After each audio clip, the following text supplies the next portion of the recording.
Title: My Mom Lived a Double Life. Part 1. The attic door was never locked before. I always thought my mom was just a little quirky. Not in a bad way, just different. She had her routines, her rules, her weird aversion to technology, and this thing with the attic. It was always off limits. When I was a kid, I thought it was where she hid the Christmas presents. When I got older, I assumed it was full of old junk she didn't want to deal with. But now, at 27, I know better. She died 3 weeks ago. I wish I could say it was peaceful. It wasn't. It was sudden, jarring, a hit and run by some drunk idiot who never even slowed down. I got the call at 3:17 a.m. That timestamp is now burned into the back of my eyelids. There's a strange guilt that comes with inheriting the house you grew up in, especially when the person who lived in it felt like a stranger even while they were alive. Mom was a private woman. No photos of her past, no family albums, no old high school yearbooks. The only pictures we had in the house were of me. Birthday parties, school dances, graduation. I always wondered why there weren't any baby photos. "I lost them in the move," she'd say, but we've lived in the same house since I was 5. When I finally came back to the house after her funeral, it felt like walking into a museum that had been carefully curated to erase one person's existence. My mom's. And then there was the attic. The door was locked. For the first time in my life, it was actually locked. I didn't even know there was a key. I found it hidden in the back of her closet inside a hollowed-out Jane Austen novel. The kind of hiding spot you see in spy movies. I stood at the base of the attic stairs with that key in my palm for a full 10 minutes, heart racing. It felt wrong. Like I was about to open something that should have stayed closed. The lock clicked. The door creaked open. Dust poured out like it had been sealed for decades. The air was stale. I climbed the stairs, each step groaning under my weight. When I reached the top, I wasn't prepared for what I saw. There were boxes. Dozens of them. All labeled with dates. Some going back to the 80s. And not just random dates. Every box was labeled with a year and the name. Evelyn. My mom's name was Margaret. I opened the nearest box, 1993, Evelyn, and pulled out a folder. Inside were newspaper clippings, some legal documents, and photographs. My blood ran cold. They were of my mom. But not quite. Same face, same eyes, same smile. But different hairstyles, different clothes, different towns. In one, she was wearing a nurse's uniform in Nebraska. In another, she was a waitress in Oregon. Another one had her standing in front of a post office in Arizona, holding a child I didn't recognize. There were dozens of kids in these photos. None of them were me. I rifled through more boxes. More photos. More documents. Different names. Evelyn Cooper. Sandra Lee. Marian Teller. Who the hell was my mother? One box was marked with the year I was born, 1996. Inside, I found a birth certificate. It wasn't mine. It belonged to someone named Jordan Smith. Date of birth, April 2nd, 1996. Mother's name, Evelyn Smith. No father listed. I was born on April 2nd, 1996. What the actual hell? I kept digging. Under a stack of manila envelopes, I found a leather-bound notebook. Its pages were filled with handwriting, Mom's handwriting, but the content was unlike anything I'd ever expected. It was a journal. "I've been Evelyn for 4 years now. This town is nice. Quiet. Nobody asked too many questions. Jordan is settling in well. He's bright, brighter than the others.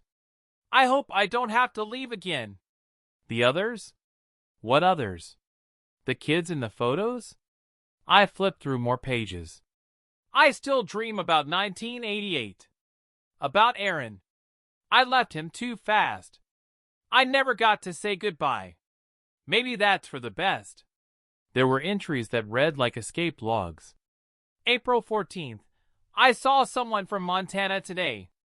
I don't think they recognize me, but I packed just in case.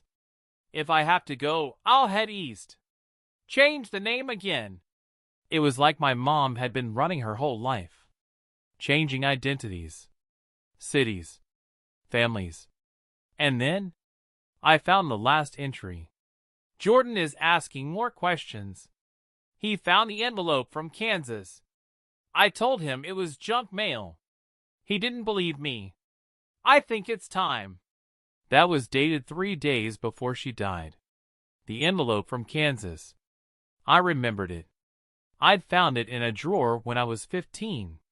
It had no return address, just a wax seal. She snatched it out of my hands before I could open it. And I forgot about it until now. I ran downstairs and tore apart her desk. Nothing. Then the dresser. Nothing. I even ripped open her mattress. Found it. Inside the mattress lining was the same envelope. Still sealed. I hesitated. Then I opened it. Inside was a single sheet of paper with a sentence typed in block letters. You promised 10 years. That's it. No signature. No explanation. No context. I sat there for hours, trying to make sense of it all. My mom wasn't my mom. Or she was, but also someone else. Or several someone else's. And apparently, someone was keeping track of her. Someone who expected something from her. I don't know what to do. Do I go to the police? What would I even say? That my dead mom lived a dozen lives and kept kids who weren't hers. And if I'm not really Jordan Smith, then who the hell am I? I'm scared to keep digging. But I'm more scared not to. Part 2. The Stranger Who Knew My Name. The night after I opened the envelope, I didn't sleep. I sat at the kitchen table drinking instant coffee and staring at that slip of paper like it was some kind of riddle. You promised 10 years. What the hell did that mean? I thought maybe it was from a stalker. Or a lover. Or someone she'd wronged. Someone dangerous. And if that was the case, what did it mean for me? Around 6:15 a.m., the doorbell rang. I jolted. Who the hell rings doorbells that early?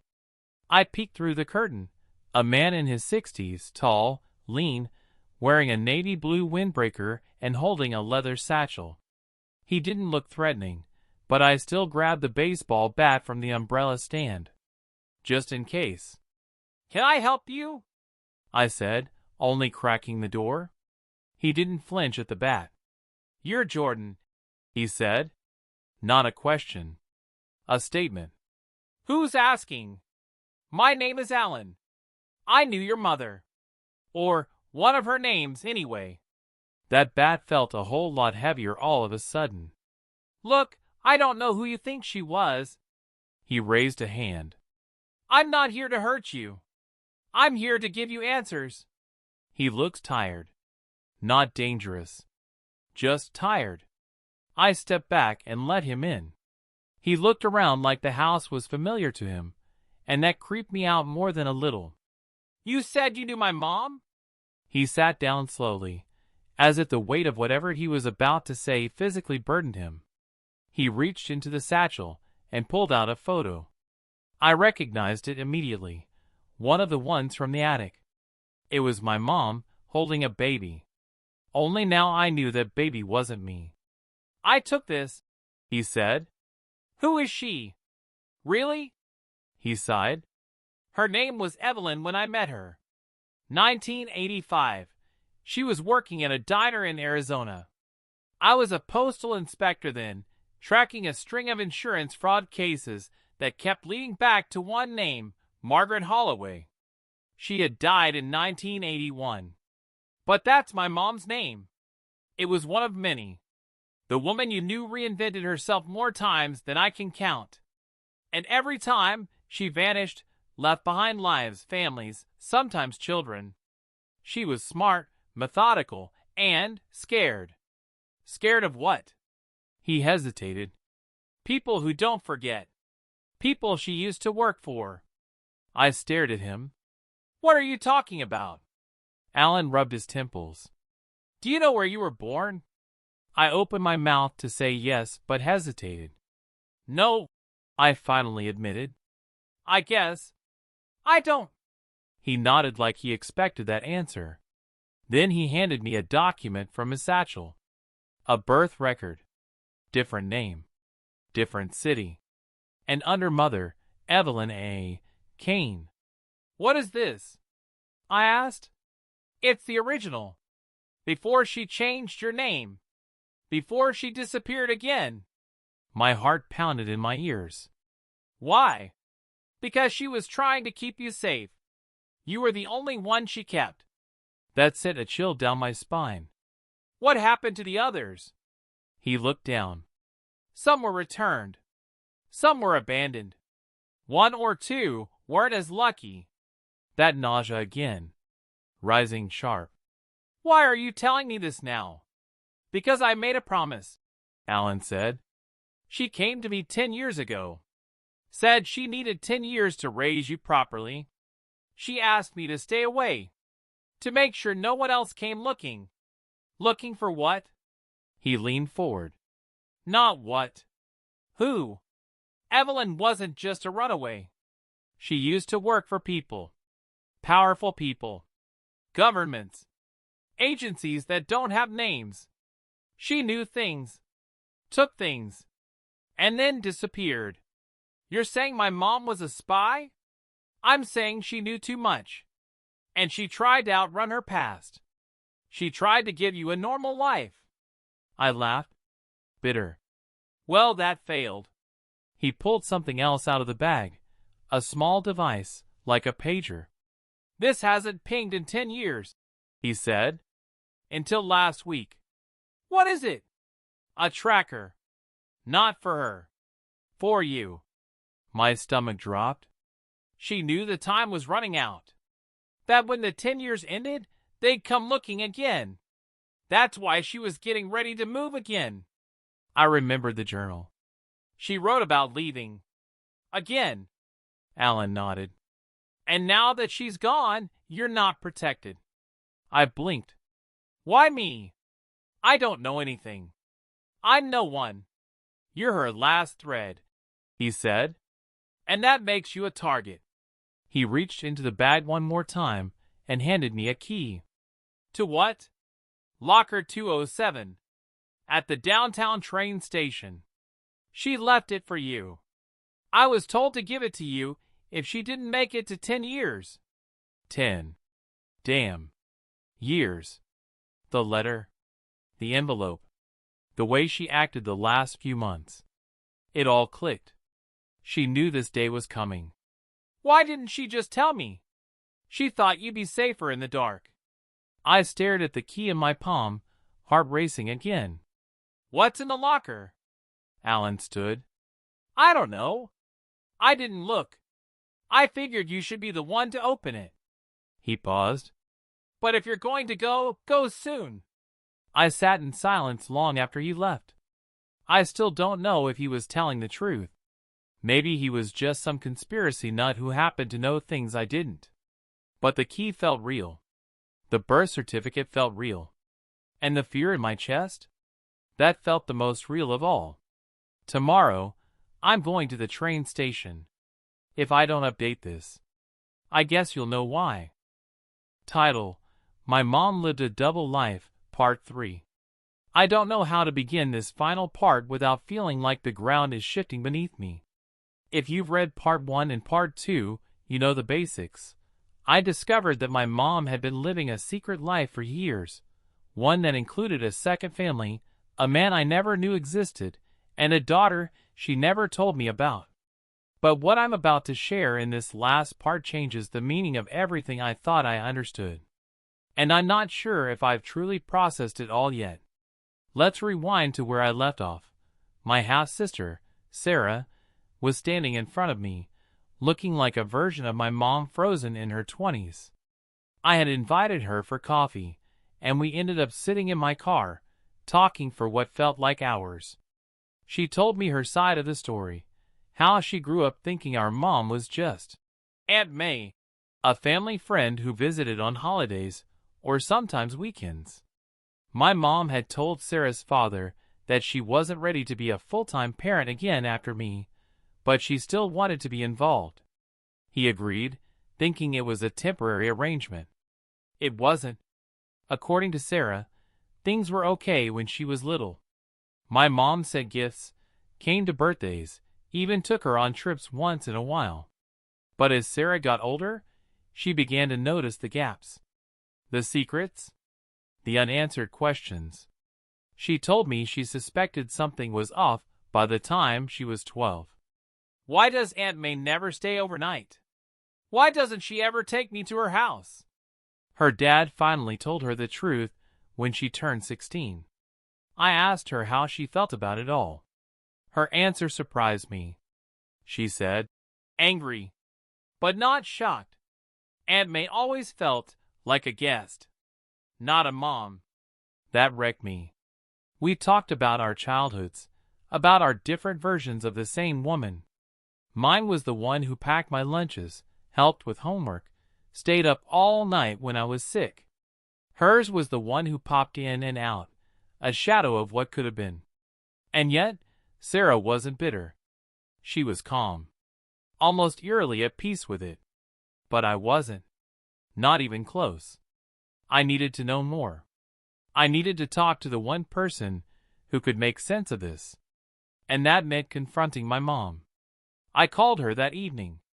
She picked up on the second ring. Hi, sweetheart, she said, voice cheery, like nothing had happened. Hey, I replied, trying not to sound cold. Can we meet? Tomorrow? She hesitated. Is everything okay? No, not really. Silence. Then, all right. Come over after work. I don't know what I expected when I walked into her kitchen the next day. Maybe guilt, maybe tears, maybe excuses. But my mom sat there, sipping tea like it was any other Thursday, waiting for me to speak first. I met Sarah, I said. Her hand trembled just a little as she set down her cup. I figured you would. You figured I would? I repeated. So you knew this would come out eventually? She sighed. Of course I did. I just hoped I'd have more time. Time for what? She launched into her version of events.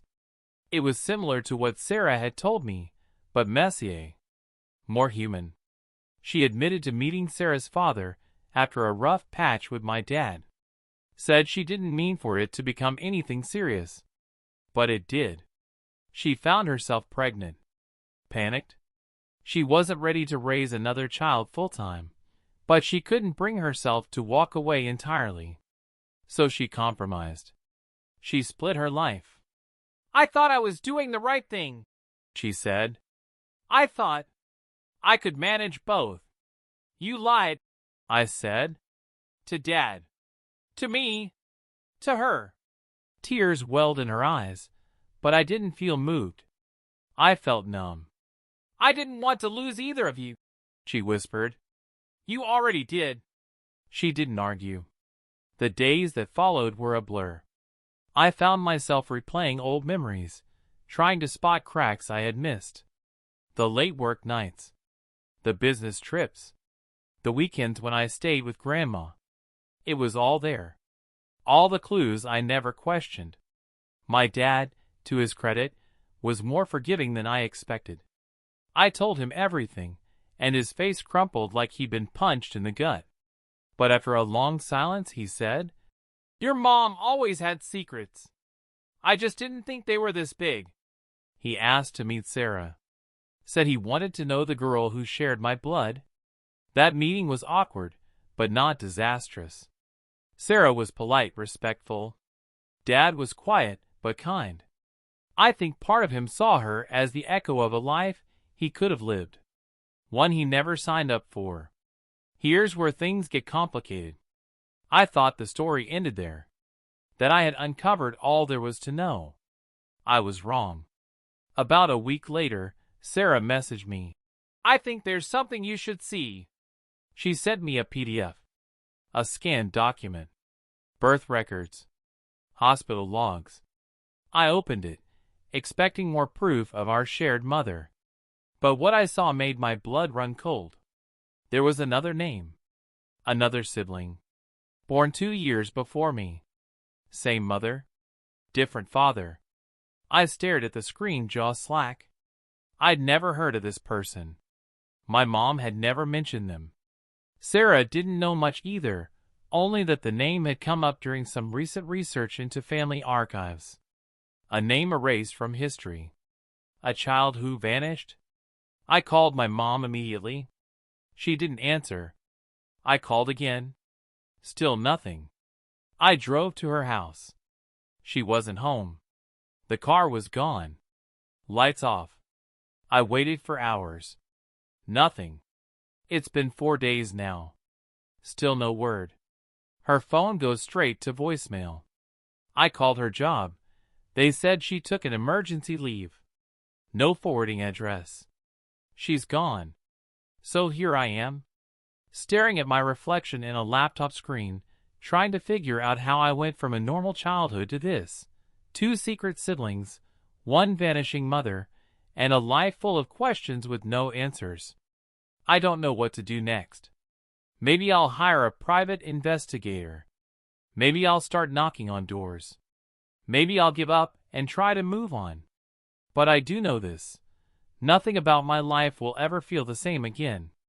And every time I look in the mirror, I wonder how much of her is hiding in me too. Thanks for reading.